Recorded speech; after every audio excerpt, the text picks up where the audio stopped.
Thank you. Thank you. So grateful to be gathered with you and wherever you've come from today. A very warm welcome to Ramp Church. If you're new to our faith family, it means the world that you would choose to spend your Sunday morning here with us. I would love to shake your hand, hear your story. What brought you today? Where are you at in your faith or faithless journey? Every single journey matters. And it, as a person of faith, I don't think it's an accident that you're here today. So I just encourage you to lean into that a bit, and I would love to meet you. But we're in a teaching chapter right now at Ramp Church called Single, Dating, Married. Who's enjoyed this chapter so far? Who's lying? It's simultaneously awesome and stretching. It's simultaneously life-giving and painful. And Stacy and I were married young. Stacy was 20. I was 24. I had to get her at that age because it's the only way I could convince her to marry me. And then we had our first child 2 months before our first anniversary. So we jumped in the deep end. So my nuclear family experience is kind of relegated to that one facet. But beyond that, I grew up in a pretty non-traditional home. There have been 5 marriages between my 2 parents. I have siblings. I'm the oldest of all my siblings.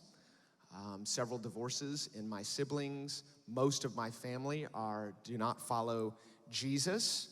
And along with that, I've walked with, counseled, and pastored people of all relational statuses for over 20 years. I know I look 12. But I've been doing this for a bit. And this teaching series has made room for all those conversations. And just this week, Stacy and I spent time with a brilliant, passionate, fully devoted Jesus follower in their 40s. They've done incredible things with their life to advance God's kingdom and impact the lives of others. But through tears, they were expressing the pain of singleness.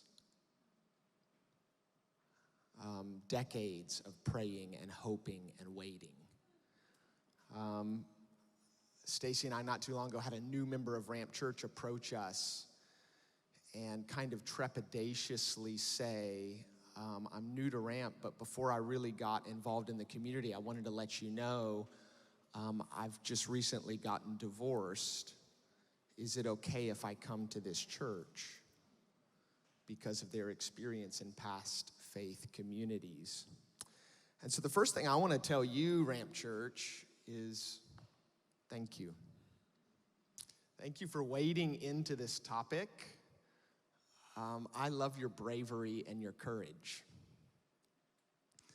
One of the things I love about this faith community is you have rejected optional Christianity. This idea that we come to church and expect like a life coaching message.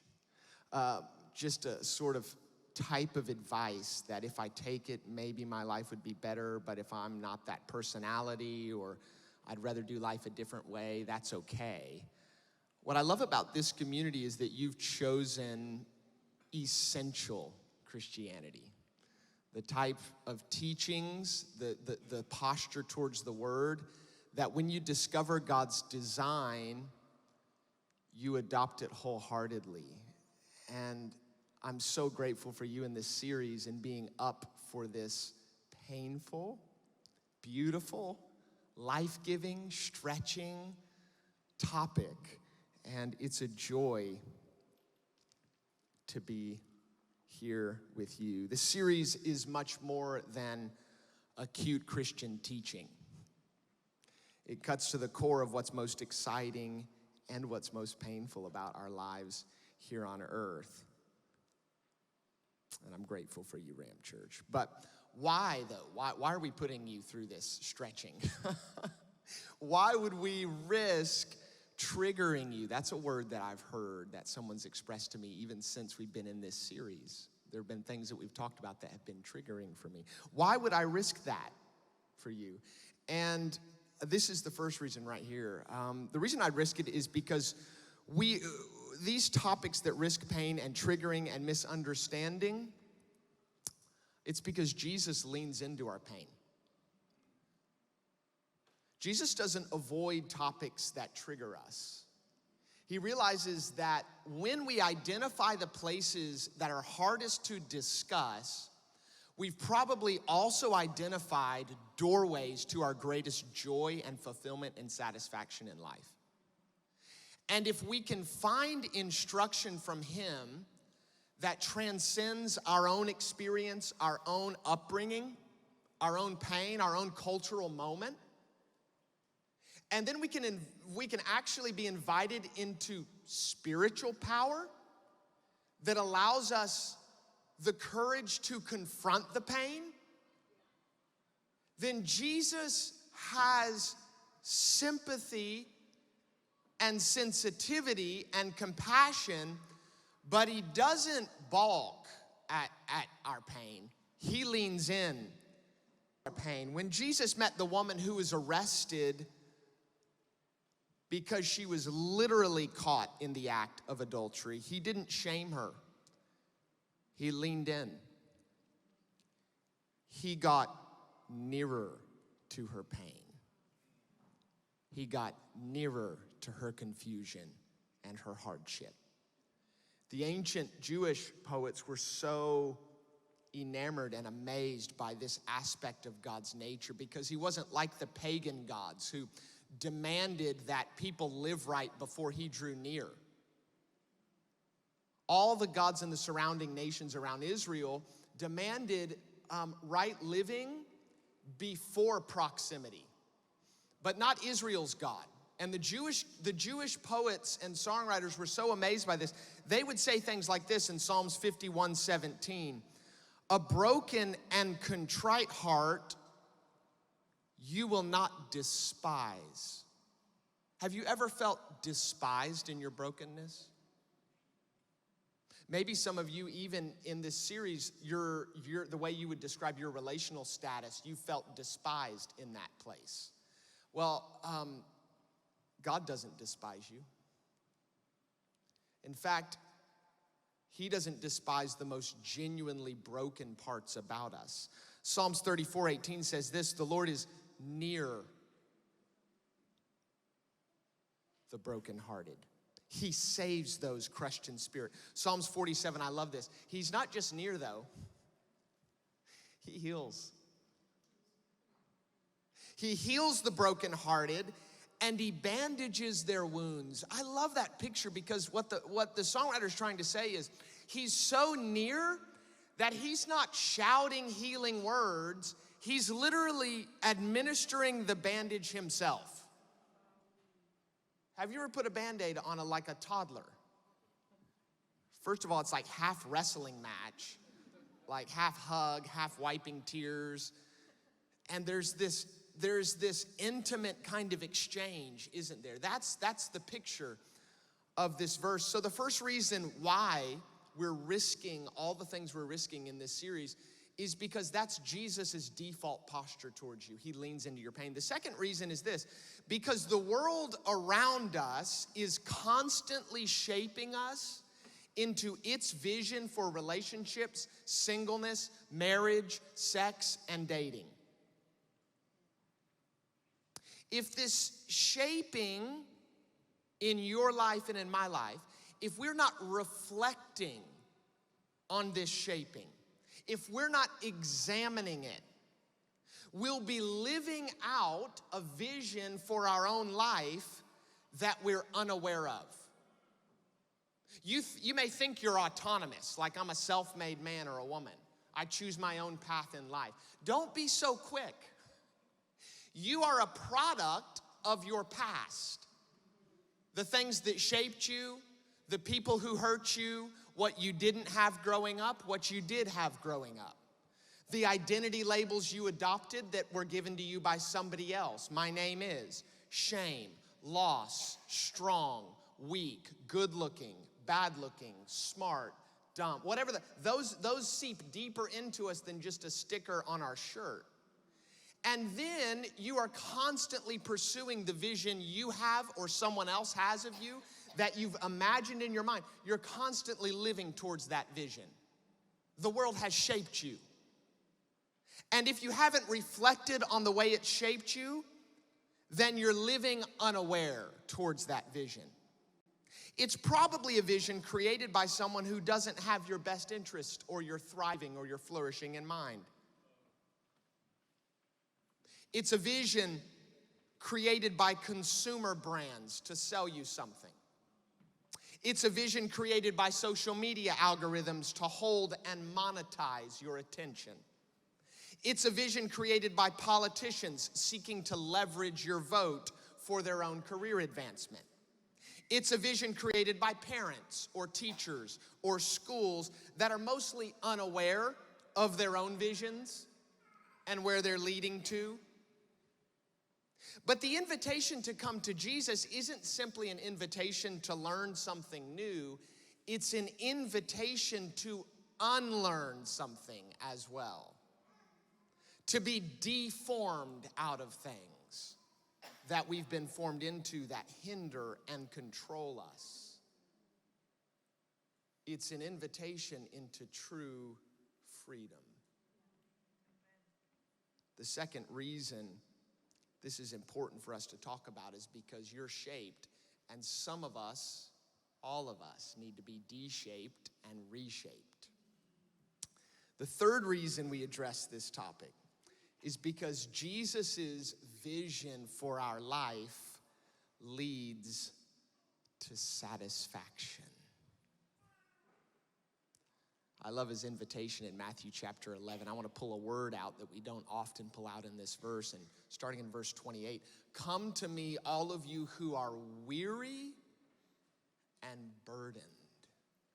And some of you may go, I'm fine, I'm doing just fine. If you realize the car I drove here and the size of the house I live in and the title on the door of my office, you would realize I'm doing just fine. But sometimes our weariness and our burden is not some acute pain. It's the fact that we are living a vision, like we just talked about, that isn't leading to life. It turns us inward. And what Jesus is saying, if you're weary and burdened, come to me and I will give you rest or satisfaction or fulfillment. And then he says this, and this is what this series is about. Learn from me. That Jesus actually has a way to do life. Because, and then he says, here's how you can trust that the way I'm leading you is right. Because I'm lowly and humble. In other words, I don't have an agenda. I want you to come to me and learn from me because you'll find rest for your soul. The third reason we address these topics is because Jesus' vision for our lives leads to satisfaction. And we've spent this series so far talking about marriage. We will be talking about dating. I'm going to talk about the three-letter word, starts with an S and ends with an X at some point in this series. The word six, that's right. But today and next week, here's the message of my title today, Singleness, Thriving in Season. What season are you in? Singles in the room. Maybe you're single and waiting. You're anticipating, you're hoping, you're desiring the Lord to bring you a partner. Maybe you're single after marriage. Maybe you're single and satisfied. And I've spoken to those in Ramp Church that are in this place where they don't have a desire for marriage, or they feel a call, a sense of leading into being life as a single. But just in case you're not single in this room and you're wondering, is there going to be anything that's relevant for me? I just want to tell you, yes, there is. And there's a couple reasons why. But I want to let Paul speak into that first. In 1 Corinthians chapter 12, he says this, the body, now this is a metaphor that Paul uses for us. Say us. We're a body. And he uses that to talk about the level of connection and unity among us. And this is what he's saying. The body is one and has many parts. And all the parts of that body, though many, are one body. And the eye cannot say to the hand, I don't need you. Or again, the head can't say to the feet, I don't need you. Instead, God has put the body together that the members would have the same concern for each other. So if one member suffers, all members suffer. If one member is honored, all the members rejoice with it. Paul continues this idea in Romans chapter 12. He says this, we are many parts of one body, and we all belong to each other. And that means this, if we are a body and you're connected to someone who is single and you are not yourself single, you can't adequately serve and belong to them unless you understand them. And this is the principle right here that you've got to get in you. The better you understand, the more you can love. The better you understand, the more you can love. And that means asking questions of someone who has a different lived experience than you. That means getting into their story, understanding their questions without judgment. Asking them how it feels to be in a faith community. And often inside of a church, the church world that sometimes idolizes marriage and family. And ask them what that feels like. What does it feel like when singleness is often talked about as simply a launch pad to something greater? And when you get your act together, God will send you your spouse. Anybody felt that sting? If you're not single, you've got to understand that story and that pain to love well. It's part of what it means to belong one to another. The better you understand, the more you can love. And I know single people, and there are single people in this church in many of these categories. Some of you love singleness because of the freedom. Not being tied down the margin in time and finances. And for those that I know who aren't following Jesus, the sexual freedom. Some singles that I know aren't pursuing marriage for various reasons and are satisfied in singleness. Some want marriage, but are scared because of their own family or relational history. Some are waiting for marriage, believing that God's given them words on their future spouse and holding on to those promises. Living deeply committed to God in purity and divine timing. Some of you are single after marriage or long-term partnerships. You're seeking God for direction on your relationships in your current and future seasons. And some of you are satisfied in singleness, living celibate, pure, radically devoted to Jesus. And you see your entire life, including your singleness, as gifts for God's glory and the good of the world. But I realize that as I even speak into this room, all of us have different visions for this. And so I want to make us aware of what some of those visions are so that we can intentionally either set those aside or continue to adopt that as we move forward in this message, but in the messages to come. Is that okay?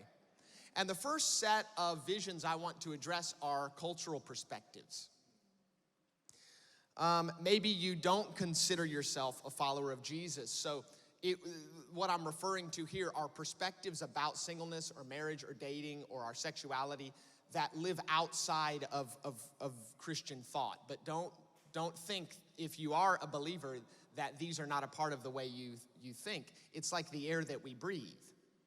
You can't walk down Market Street without getting stories and visions of who you should be shouted at you through photos and phrases.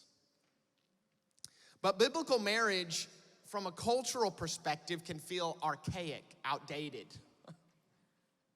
oppressive even. Commit to one sexual partner for the rest of your life? No way. Embrace some type of gender distinction? Never. In a time where freedom is the definitive cultural value, And freedom is defined as the removal of any external constraint.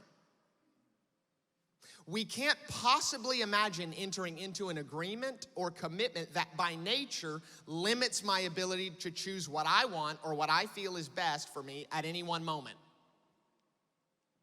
The biblical concept of self-giving love covenant sounds romantic in principle, but there's no way it works in practice.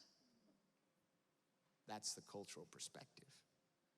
So in response, the world around us has sought options. One of those options is a term so-called open marriage. The kind of idea that's let's have our cake and eat it too. Open marriage can be a fascinating concept, so much so that thousands of people Google that phrase every month, open marriage. But it's not all it's cracked up to be. Neil Wilkie, the psychotherapist and creator of the therapy platform, The Relationship Paradigm, this is what he says: 20% of couples have experimented with consensual non-monogamy. This is essentially agreeing to engage in sexual behavior outside of marriage. This is a secular psychotherapist, and this is what he says, the study: open marriage has a 92% failure rate.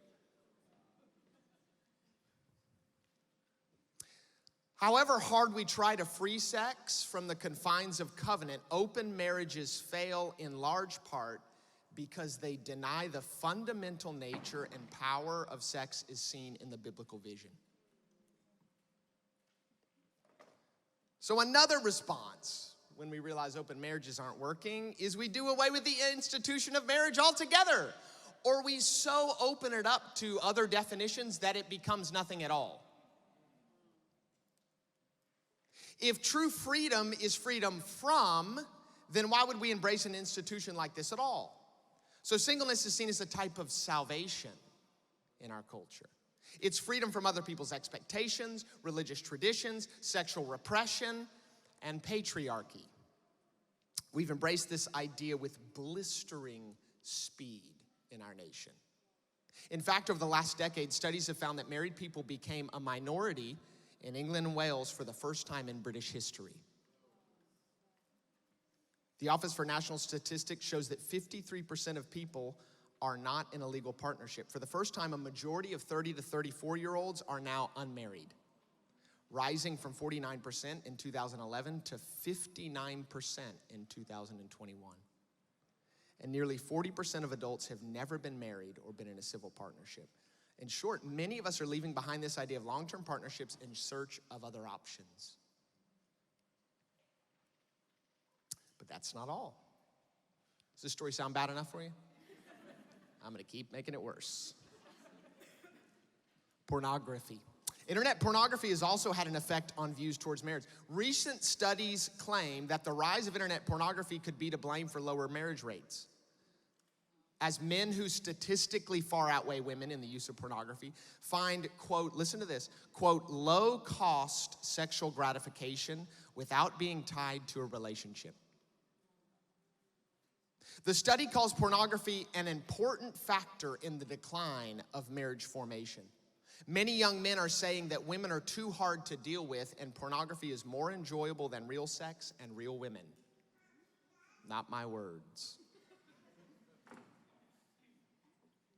So the world outside the church has embraced singleness as an acceptable, even desirable way to live. It leaves us free to pursue life in our own way. But although the world shares with Christianity a high view of singleness, there are fundamental differences on why. But we'll get to that shortly. That's the cultural perspectives. Maybe you're inside the church, though, and the cultural perspectives are not your primary way, but Christian perspectives. Notice the inverted commas. Christian perspectives. Because when I speak to Christians about singleness, they generally don't have the same issues with the idea of marriage that I just explained, but they're shocked by the biblical vision for singleness. God would actually call people to be single? No way. God would invite people into a deep soul satisfaction in Him and in chaste Christian community to give their whole lives in complete devotion to Him? Not a chance. The view of marriage that Christians often have is that it's part of the discipleship journey. part of our growth in God, like a natural progression in following Jesus. It goes something like this. Number one, you see the reality of God through spiritual experience with God's love. Number two, you commit your life to Jesus. Number three, you start a devotional life in prayer, study, and community. Number four, you deal with your issues, heal from past hurts, and get whole, ready for marriage. Number five, you find the one God has for you, get married, and have 2.3 children and a pre-trained cockapoo.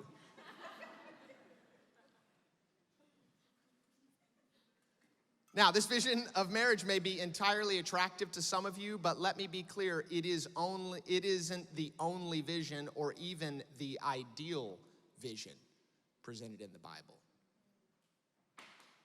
Biblical marriage isn't a type of graduation or inheritance or reward. It's a gift. And when the Bible describes it that way, it describes singleness as a gift right alongside it. And like all gifts from God, they're given for His glory, for the good of the world, and for your personal fruitfulness. The Bible views this differently.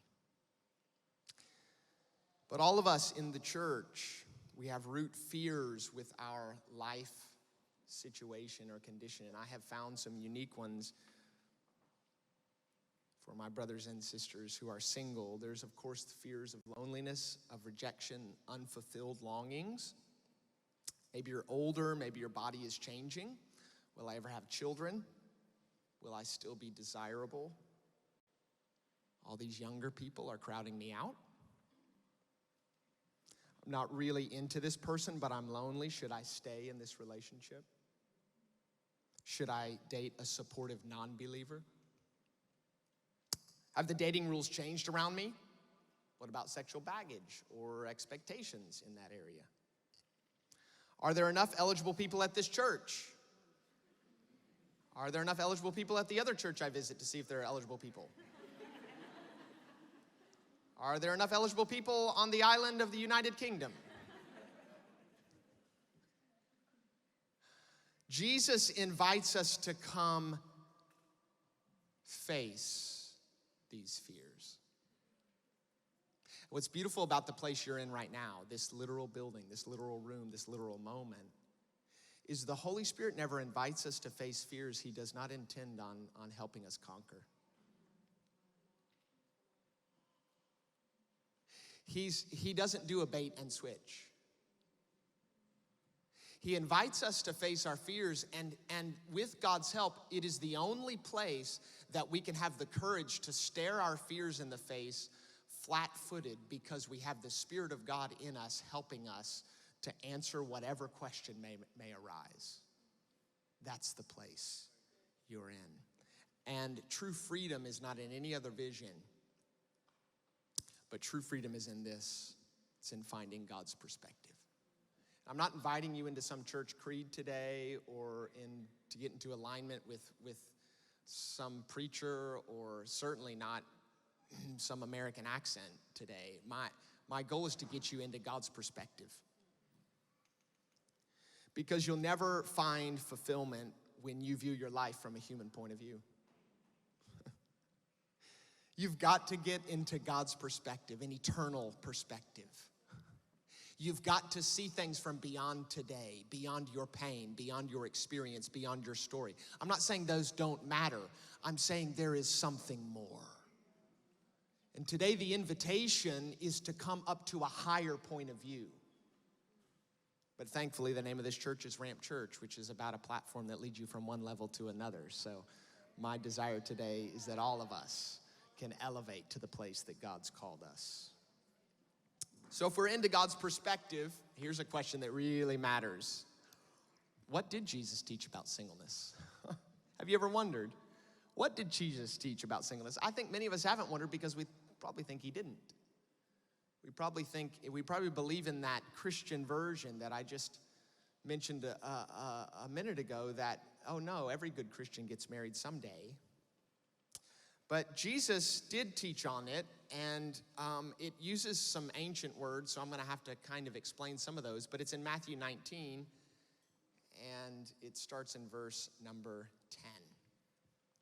Jesus' disciples said to him, if the relationship of a man and his wife is like this, it's better not to marry. Now, Jesus just got finished unpacking the idea that marriage is forever. And he so sold that point, and I'm going to reference that part of Matthew 19 at a future message in this series. He so sold the point that marriage is forever that his disciples were overwhelmed. They were overwhelmed with this idea of a lifelong covenant, and their response to that, was like, well then, is it better not to marry? Because this lifelong thing sounds pretty intense. And Jesus said this, not everyone can accept that, but only to those whom it's been given. For there are eunuchs, let me read through it and I'll explain that word, who were born that way from their mother's womb. There are eunuchs who were made by men, and there are eunuchs who have made themselves that way because of the kingdom of heaven. Now, his audience would have known exactly what he's saying. And basically, these are people whose reproductive anatomy has been damaged for different reasons. And the first category that Jesus says is biological. They were born that way. And most scholars believe that Jesus was referencing intersex biology in this verse. That Jesus had a rather up-to-date idea on the biology of those things. And he's saying those people remain single in his day. And so he's acknowledging there is a biological aspect there. The second thing he references is social eunuchs. So people who have been made that way. And there were eunuchs who served in larger wealthy households whose reproductive organs were damaged so that men could serve the women of the house without fear of sexual abuse or exploitation. So literally, masters of these people would remove their sexual organs so that they didn't become a threat in the home. So Jesus is saying these have become social eunuchs. But then he creates a new category that not only was new for his hearers, but had never been created in history. And we'll call those spiritual eunuchs. And Jesus is saying there's a category of people who set aside the right for marriage because of the kingdom of heaven.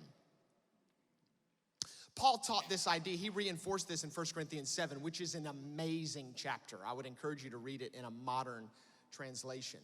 But let's look at that. 1 Corinthians chapter 7, verse 7. This is Paul saying, I wish that all people were single as I am. But each has his own, there's this word, gift from God. One person has this gift, and another person that gift. But we don't just find Jesus and Paul talking about this. All throughout Scripture, we see singles. Look at this.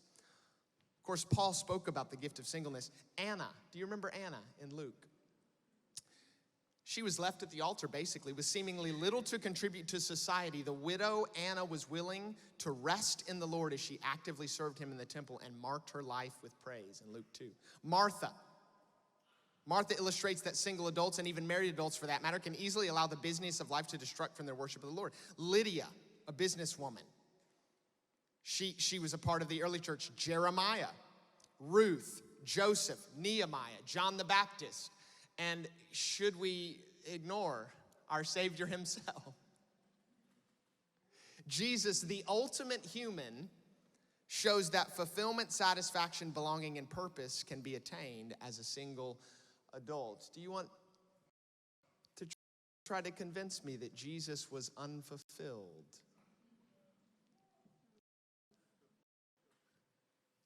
In summary, the New Testament does three things. Just summarizing, we could talk about this. The New Testament restores the status of singles by showing social inclusion. Now, you think this is a radical idea today. This was unheard of in Jesus. There's practical reasons behind that, but he lived in a patriarchal agrarian society that was built around the family union. This was not a Disney film. You didn't go find yourself and then find your true soulmate, okay? Your parents hooked you up. and you came home and they said, this is who you're gonna marry, and you didn't say why. Because you knew it was for the betterment of the family, it was for the continuation of the business that you did as a family unit, and it was so that wealth could be passed down one generation to the next. It was a contractual business decision. And then it ensured heirs to carry on the family fortune that had been amassed for generations and generations and generations. And hopefully in marriage you bore sons. This is a different topic. So you had more laborers on the farm. So these kind of things don't fit in today's context, but for Jesus and the New Testament to restore status of singles in that day was unbelievable for his audience. He restored their status through social inclusion. He restored their status through belonging in their independence. The second thing the New Testament does is it models the wholeness of singles. I just want to dispel the lie that we're often told that the reason you're not married is because you're not whole. I meet single people all the time that are more whole than many, if not most, married people that I know. This is a lie, and the New Testament models the wholeness of singles. It shows singles who are secure in their identity. It shows singles whose commitment still matters to the world around them and who are committed individuals. It's not like they're flippant with commitments and, well, you're not married because you're not willing to commit to anything. You ever heard that one? The New Testament shows that isn't true. The third thing the New Testament does is it elevates the significance of singles. It shows their mission-focused living. They live free from distraction. And unlike in today's culture, marriage, not singleness, in the New Testament is seen as an acceptable alternative for life, not the pinnacle of life. Some of you are already uncomfortable, I can tell. Are we in new territory for you? I'm just preaching the Bible. So why don't we treat singleness with this kind of in the church today? Isn't it wild how we adopt a lot of even cultural celebrations? We have marriage showers and marriage celebrations, baby showers, but have we ever had a single celebration? See, even our culture, we don't even have practices that celebrate significant life events outside of the nuclear family. What does that do? It reflects our stance, our posture towards singles. And I want to tell you, this is not a biblical posture. That's what I've been trying to unpack for you. And we need to rethink these celebrations. Some of you need to start some different kinds of celebrations specifically for singles. And you need to ask them, what would you love to see celebrated in your life? Amen? So I think this next question is fitting. So we understand that the New Testament does all those things, but how is biblical singleness actually a gift? Because I hear that it likes singleness, but I still can't connect the dots. Help me understand how it's a gift. And I want to tell you 4 reasons that it's a gift. But first I want to read a bit more of 1 Corinthians chapter 7. Start in verse 32, we're going to read through verse 35. This is Paul again. He says, I want you to be without concerns. He's talking about marriage. I want you to be without concerns, Paul says. The unmarried man is concerned about the things of the Lord, how he may please the Lord. But the married man is concerned about the things of the world, how he may please his wife, and his interests are divided.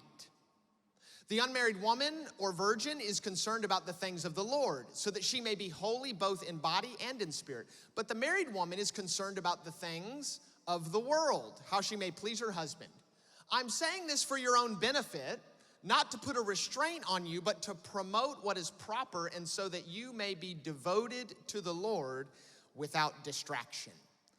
So the first way that the Bible is explaining that singleness is a gift is like this. I would use the word simplicity. And it comes from that verse. You can live without concern. Simplicity. Paul is presenting a life of greater simplicity. The Child Poverty Action Group, now we're talking about marriage with children, has done a study to show the cost of raising one child from birth to age 18 is 157,000 pounds.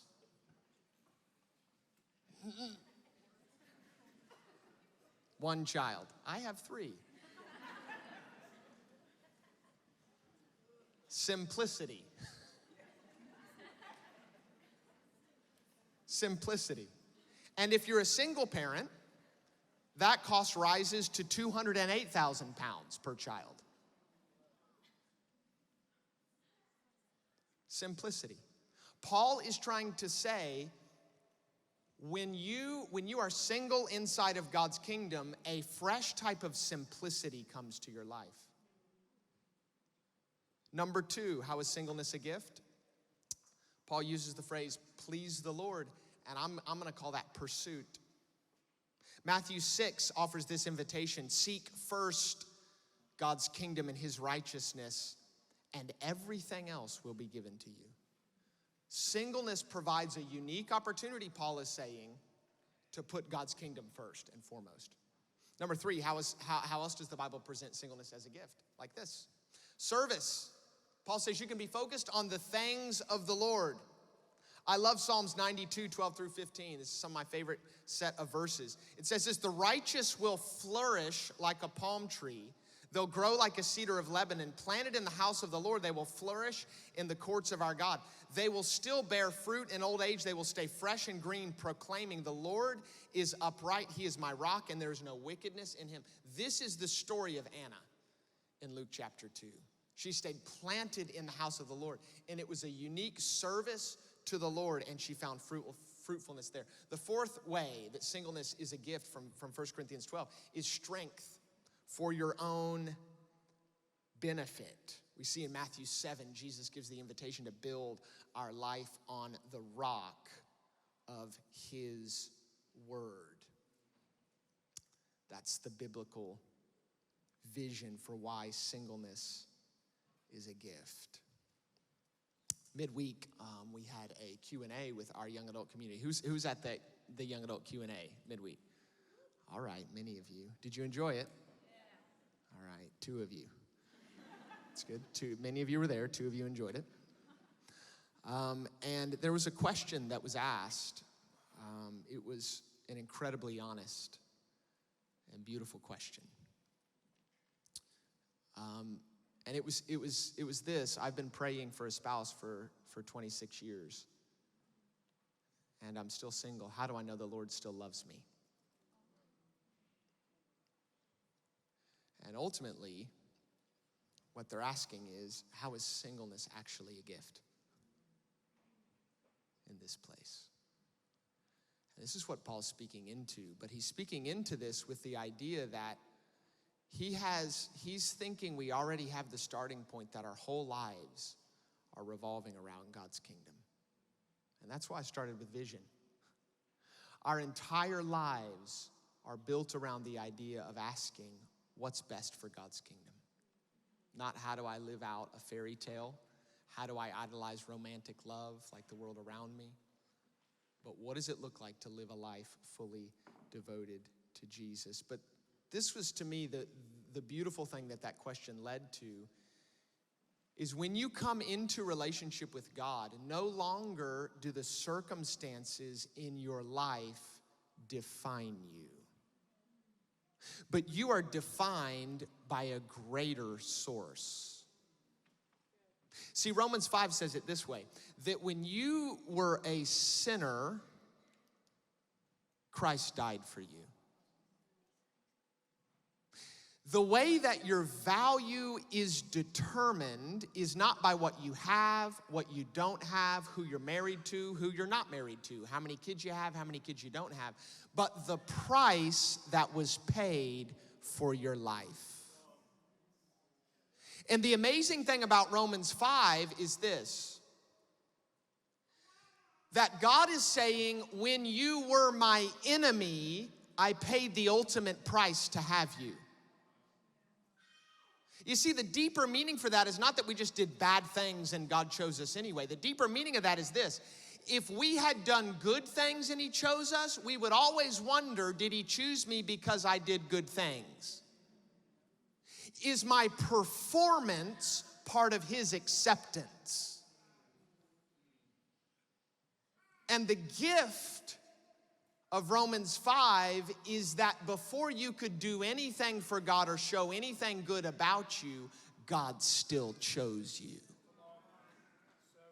So there's not a circumstance in your life, there's not a thing you hold or don't hold that shouts or tells of God's love towards you. Your worth and value has already been determined in God's eyes. It's a gift. Yours and my only requirement in regard to that gift is to receive it. That's your worth. So then what are these circumstances about? How do I reason this? How do I rationalize the fact that I've been praying and it doesn't happen, or I want it and it's not here, or God's even promised it and I don't see it yet? What do I do? Well, God uses the circumstances in our life to shout stories at the world around us. He's singing God songs through your life. And those songs sometimes have verses or stanzas or bridges that you don't like the tune or the lyrics of, but you're not the songwriter, you're just the instrument. He's the conductor, and when he looks down at the symphony orchestra of his people, he is singing one big song through all of our lives, and every single part matters. And our part, our submission to God, is to say yes to the song that he wants to play through us.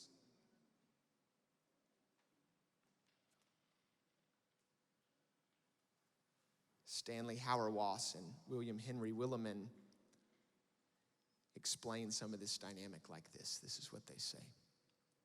If our society has lost good reasons for getting married and having children, we appear even more so to have lost good reasons for staying single.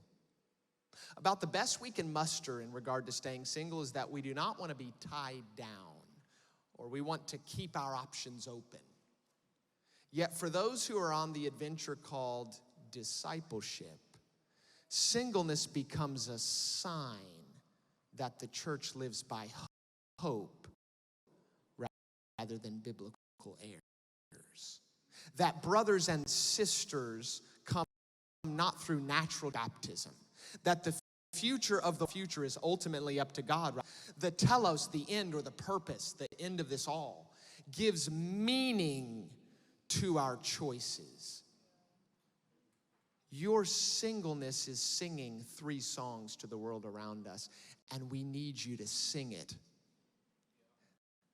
And here are 3 songs that you're singing to us. You're singing to us about the sufficiency of Christ. And I just want to speak to those who are married in the room. When you forget how sufficient Christ is in your life, find a single person around you and look at the God song that's being sung through their life, where they've discovered the beauty and fulfillment and satisfaction that only Christ can bring, and gaze at that miracle. They're not continuing to seek fulfillment in other places because they've found transcendent satisfaction. Singles, we need you to keep singing that song. The second song you're singing to us is the power of Christian community. The Bible records a beautiful picture of Christian community in the relationship of Jonathan and David, when it says that the love that they had for each other was greater than the love that a man has for a woman. They carried a vision of Christian community that was so powerful. It showed a unity in journeying together that overshadowed marriage. And the beauty of singleness inside the body of Christ is that it's singing a song to all of us that all of us need to hear, all of us need to see, all of us need to look at, all of us need to get in us. But then it's also showing how powerful Christian community is. Why do we bang on about communities here at Ramp Church and home groups? Why do we just, every few weeks, you guys are mentioning those again? Because some of us have experienced the power of Christian community. The power of being known, genuinely known. The power of being seen, heard. The power of being championed. The power of being challenged. When you come into Christian community, the invitation is to step into something that is otherworldly. It's not just hanging out with the boys watching Man United. I do that too.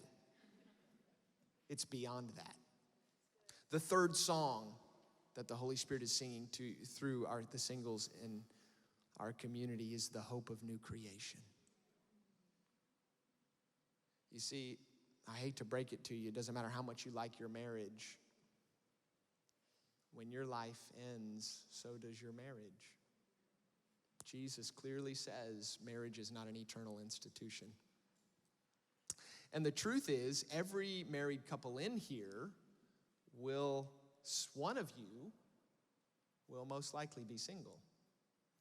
Sorry to be morbid. But most likely one of you will pass before the other. So if we don't have a value for singleness, does your satisfaction and fulfillment in life end when that happens? And because so many marriages end in divorce anyway, the likelihood that all of us will be single again is very, very high. But there is a hope that surpasses this.